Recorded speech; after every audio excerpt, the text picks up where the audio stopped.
Okay, let's talk about Saints in Armor.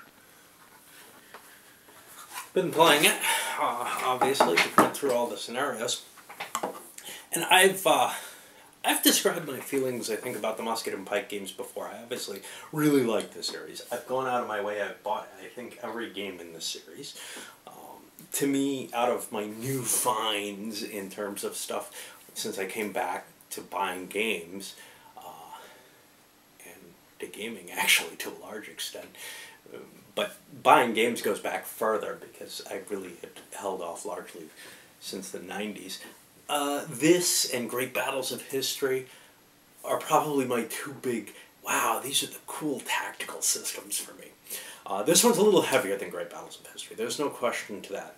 You have to worry a little bit more about how you use your units. The mechanisms in the game are a little less common.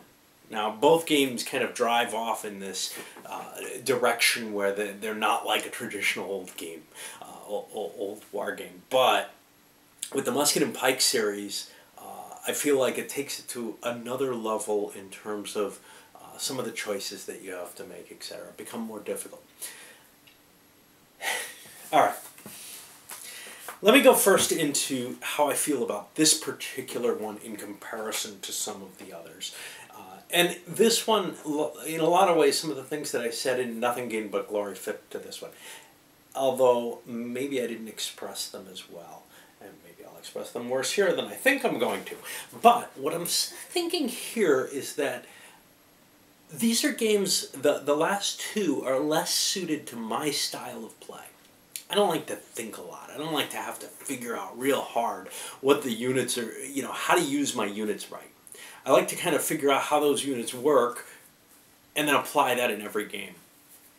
I feel like the last two installments have required you much more to be cognizant of the terrain and how those units are going to work in that terrain and how to really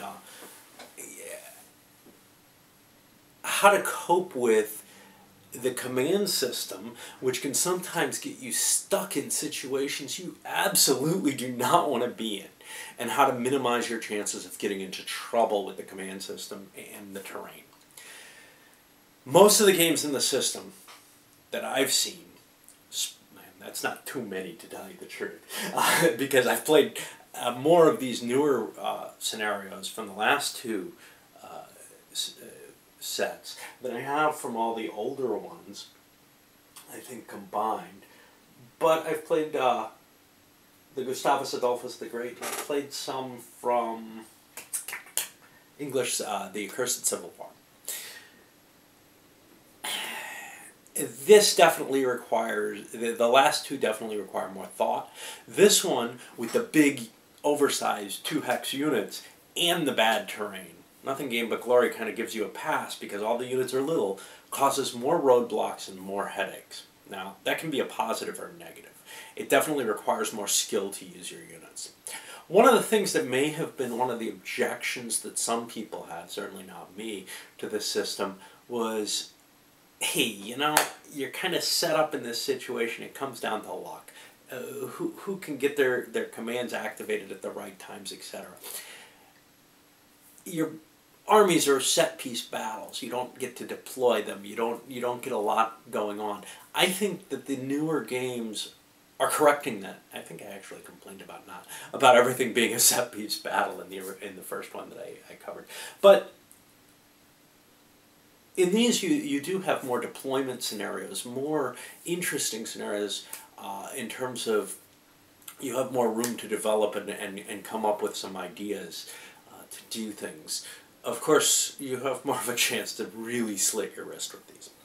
And that's why I would say, actually, if you're thinking of entering the system, I'm not sure. I know some people have thrown Saints in Armor out as a good choice because they're kind of small battles. I'm not sure it really is as good a first choice. There are a couple of scenarios in here, though. The first one I liked there, Fleurus, I think, was a good learning scenario. And to tell you the truth, Luther is not bad either as a learning scenario. And then you do have sort of a broad set of different kinds of scenarios. So you may be getting a better package for long-term replayability with this one. The only thing is, I'm kind of slow, so it takes me several games to just learn the system. And I know that I felt pretty happy with, say, The Accursed Civil War. I think Edgehill was a pretty good scenario to start with. Maybe I just lucked out and grabbed that one first. There's always a cost, though, when you start this. When I start this game again, because I leave enough time to forget everything that I learned from the last time I played it, and it's not so much about how the system works. I probably screwed up some things. I think in the first scenario, the designer caught me on a few things. But for the most part, the rules are actually pretty clear. It's just what you have to do to make them work. And there are some little gotchas in the rules, like the way command activation works and everything. It's a little different than you'd think it would be. You don't define a command at once like you would in, say, Great Battles of History. You kind of define each unit as you activate it. Now, the commands are defined. The only question is, are they in command or not? And that means there's some kind of shady things that go on with leaders bouncing around and stuff that may feel a little weird, but it all works out. They don't have a lot of range. Commanders basically can command down the line as far as they like, but all your units have to be close together. So it gives you some chance to like actually move a big unit and operate a big unit once it gets a little disturbing. All right. What about the system itself? Well, I mean, again, obviously I really, really love the system.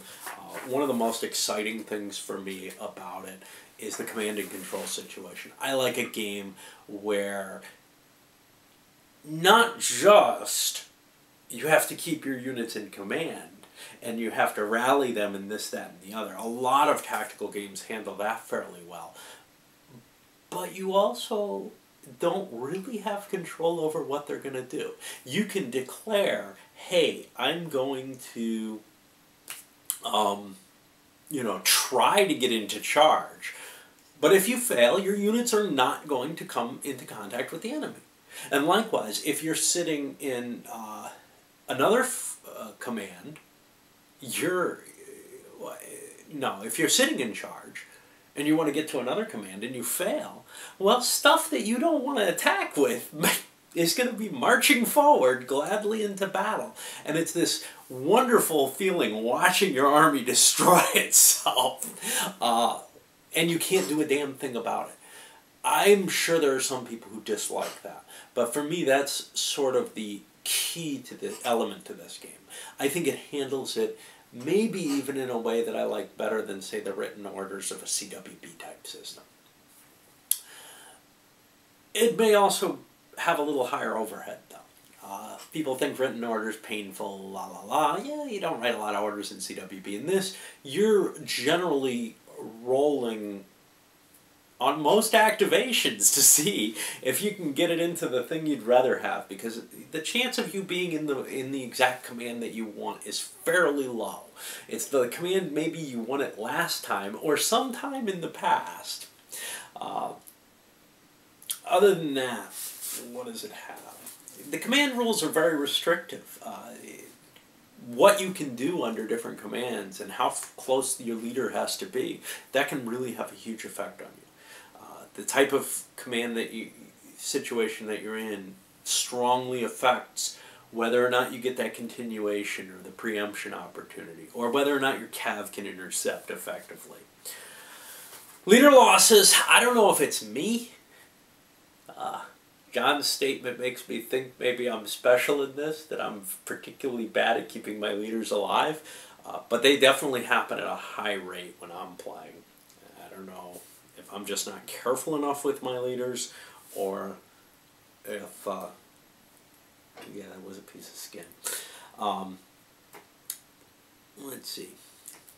The combat, the way it works, where it allows infantry fire on advancing operations or withdrawing fire, those are really nice little changes from sort of the norm. It's not a move and shoot game. You can shoot while you're moving, but you suffer a penalty, and it all works very well because each unit is activated individually. You don't have sort of the standard turn structure here where, oh yeah, I move all my units, now defensive fire, now offensive fire. That's a nice simple system, but this really kind of captures an ability to take advantage of actions and to kind of time them and add your own, best means of conducting that attack. I'm not sure either way. Your straight I go, you go, or this. I'm not sure either one terribly captures the situation better. Certainly there are times when you feel the whole front should just be advancing. And you shouldn't be able to see what happens with one unit going forward before the next unit is activated at all. But on the other hand, certainly battles with 20, 30-minute turns, whatever, you would have some chance some of the time. So, it's kind of a split the difference. As a gameplay device, I think this is more interesting. It gives you a little bit more choice, a little bit more input into it. It's not just move forward and now we all fire.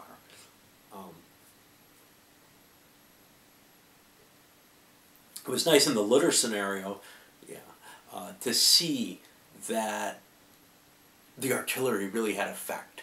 Most of the scenarios that I've played, the artillery either ends up largely screened at long distance, or it's the defender's artillery, which quite often gets overrun fairly early because it's up at the front, right? And then the battle is not really decided by the artillery. It's tough to keep firing lanes open in most of the scenarios. The Lutter one really made it easy with that terrain, that ditch in the middle. I liked that. Close combat. So here's another thing. You're using D10s in this. Now, you can say, well, you use D10s in a lot of games. But it's a really, really variable system. A D10 with a max +4 modifier. Well, if you roll the lowest on an attack, even with a maximum bonus of +4, you can still lose the combat. On the other hand, on an evenly matched battle, either side can be completely eliminated in a combat, just destroyed. I like the Cav pursuit. I like the fact that the Cav chases them off the field and stays off. I like games that have things like that, because that really did happen in pretty much everything in the early period, in the early modern and before period.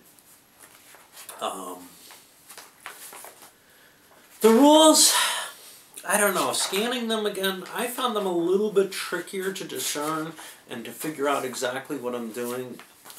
It's a dense set of rules. It's short, comparatively. We're talking under 30 pages of base rules, 28 pages of base rules. That's not real short, obviously, but they're very dense, and there's a lot of little stuff that isn't completely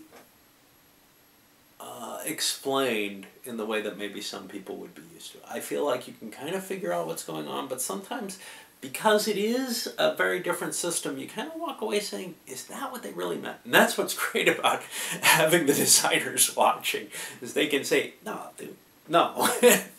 One of the big advances, so this one is all small maps, for better or worse.